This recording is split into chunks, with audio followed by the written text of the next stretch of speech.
Good morning, and thank you so much for joining me for Modern Living with Dr. Angela. I am your host, Dr. Angela Chester. Today we are talking to Margaret Kalu, and we're talking about her book, My African Restaurant Adventure, Branding Afro Flavour. And I love it. Good morning, Margaret. Thank you so much for being on with me today. Hi. I'm so glad that you are here. Now, I love the title of your book because it tells us exactly what we're going to talk about. That is African food, the restaurant lifestyle, and a little bit about the branding as well. Now, for many people, they have never been introduced or African food is not available in their area. Why did you decide to go in the route of African cuisine? Well, in a way, I believe there's a gap, a very big gap in the market in the sense that not much is known about African food, even though it's been around for God knows centuries, decades. And then the obvious competition from the main brand, which is like the main brand, the mainstream, like KFC, Continental, Oriental food. Many people talk about, many people have known, have eaten, and then very little is known about African food. So I felt, in a way, and I'm still feeling that we should explore other culinaries from other continents, and basically that's the reason why I wrote the book, to create an awareness. Now, everyone has heard that having a restaurant could be quite difficult. I think most people want a restaurant. They think that it is, beautiful, it's luxurious, it's glamorous, it's all of those things. But then you hear that restaurants is kind of tough if you're not a strong person. Can you tell us a little bit about the behind-the-scenes part of being in the restaurant business? Well, there's a lot going on behind the scene as opposed to what you see on the forefront. Branding entails a lot. Branding entails taking a different directives on how the food is viewed, and how the food is presented, and how the food is actually consumed by the consumers, so to speak. So you really need to project a certain image where this is where social media comes into play. Social media comes into a crucial role in branding the food, in other words, create a bigger awareness beyond what is actually presented on the table. The dining style and the dining ways of presenting the food is completely different. I mean, I'm going back to traditional ways of presenting food, just putting food on the table to eat. But restaurant business is totally different in the sense that you have to brand it, create an awareness, global awareness.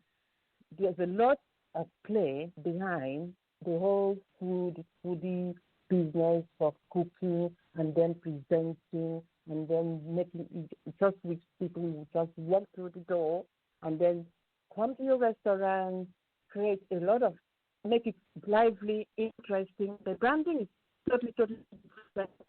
So that's why I try to make a suggestion. I only make a suggestion in the sense that I hope people will realize that there's a lot that needs to go into it in order to create that global, give it a bigger picture than what we're used to.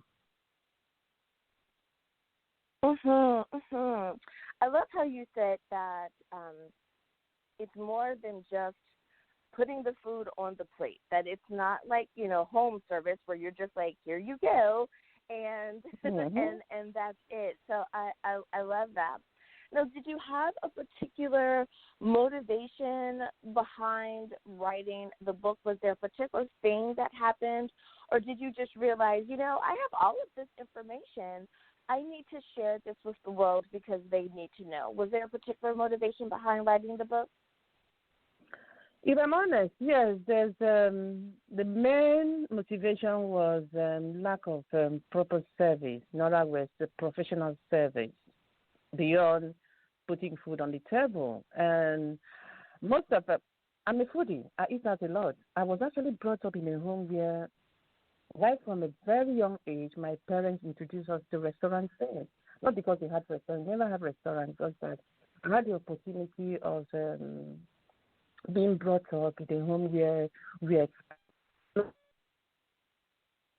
a lot of people saying where restaurant was part of it.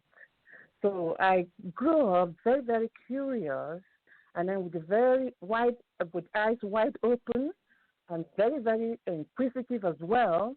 So one thing that actually missed from restaurants in general, if I can fast forward, is the service, the festive service, African restaurants, which is something I've written about. So the service were very, very poor, and it's still very poor. I'm not going to sit here and pretend. The service is very poor. I've been writing about it. I've been talking about it. I've done a lot in order to create awareness, in order for them to, change that habit, that poor habit, poor service, which is a very poor habit, as far as I'm concerned, in order to really showcase our food and give it the exposure it actually deserves. Now, for someone who is new to the restaurant business versus someone who has been in business, let's say, 7 to 10 years, is your book appropriate for the beginner, for the one who's been doing it for quite some time, or it doesn't matter what stage of your restaurant life you're in, pick up a copy of the book? Well, they need to read the book. They need to read it from the beginning, right from first chapter to the end. There's no need picking and then picking chapter or different chapters. They have to focus on the whole book in order to get a grasp of exactly where I'm coming from. Another thing also, which I found that hasn't been mentioned in most write-ups that I've actually came across, is the reason why there's setback in Head Start in the sense that people starting business are having all sorts of problems, usually capital to start up, which banks don't really businesses. And it's still the case. It's still rampant because banks are not really giving them the necessary support. But aside from that, they need to start from the basic. They need to understand. They need to be trained. Training is very, very important. It plays a very crucial role in running a food business. I mean, like I said, and it's not just about putting the food on the table. There's a lot that needs to go into behind the scenes. So training, having a trained staff, and a regular update of what is going on, taking advantage of social media, and then really presenting a good food, a food that tastes very well, involved with food festival, use social media as well. I've mentioned that several times, very, very vital in this age, where the new generation, the millennials, those are the ones that really cook. They are ready, they have disposable income. They can't cook or they choose not to cook. They have much time, to play around and explore buying good food. They are the ones restaurants should target to walk through their doors. Hence why I urge restaurant owners, especially African restaurants, to entice them, make adjustments with African cuisine to reflect on their lifestyle, diverse tastes, healthy choices, vegetarians, vegans. They are they are all over food festivals, sampling different continental, oriental, and would really wish for African cuisine to get tasted as well. I mean, generously, these foods are spread with different tastes, taste options. Food business is getting wider market, more options, highly competitive, global taste, low-calorie meals, social media, low-calorie meals, social media, whole food without additives, preservatives. They even want to know how food is sourced. That translates in food labeling. Being able to identify ingredients in the food. We need to take a very short break. We'll be back right after this. It is time to step out and do what God has told you or called you to do. He said all things are possible to them that believe. Faith without works is dead. It is time to get up and it is time to start moving. There is ministry. There are entrepreneurs. There are writers that are listening in. Whatever the vision is, whatever the dream is, you were made for greatness. You got to get out of the box. Catch up on the past episodes of Bridging the Gap podcast, available on iTunes, SoundCloud, TuneIn Radio, Stitcher Radio, Google, and more. And don't forget to tune in every Monday night at 7 p.m. for the latest episode with your host, yours truly, Sean Laurie Moore. Join our encouragement community at www.sheroyalministries.com. Being with Infants by Montessori teacher trainer and world-renowned child specialist Beverly Kovach is finally on DVD and digital download. The long-awaited 3D disc set is essential for any new parent, grandparent, or infant caregiver wanting respectful relationships with infants and their care. Being with Infants is broken down into 20 easy-to-digest video lessons, complete with demonstrations. Everything from diapering, feeding, the proper way of picking up infants, sleep, crying, environment, play, weaning, and much more are covered. Being with Infants is available on DVD and digital download at Walmart, Target, Barnes & Noble, and Amazon. Order today and be sure to follow Being with Infants on Facebook for free bonus content. And we are back. Thank you so much for joining me for Modern Living with Dr. Angela. I am your host, Dr. Angela Tester. Margaret, before I let you go, I would love for you, if you could please, can you remind everyone what is the title of your book, where can we get a copy, and how do we stay in contact with you? The title of my book is My African Restaurant Adventure Branding Afro Flavour by myself, Akon, Margaret, Kalu. You can get it on Amazon, Barnes & Nobles, and major food bookshops across the globe.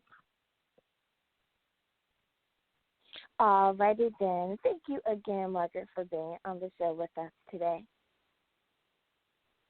Oh, thank you for having me. And listeners, you know that I am now coming to one of my favorite parts of the show, and that is giving our international shout-out to recognize our listeners. We know that our show would not be a success without you.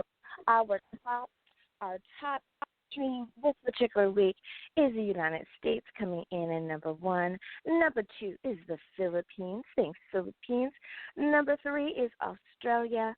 Number 4 is Canada. Thank you, Canada. And number 5 is the United Kingdom. Thanks, you guys, so much for listening and making our show international. That doesn't mean that you're not important if we didn't call you out, such as South Africa or Zambia, Nigeria, Ghana, Ivory Coast, Brazil, Peru, Russia, Germany, Spain, Norway, Sweden. Thank you guys for being our team members. Thank you for sharing the word about modern living with Dr. Angela. Well, until next time, may you have great mental health, but may you remember to do it via a good book. Until next time, everyone, have a great day. Bye-bye.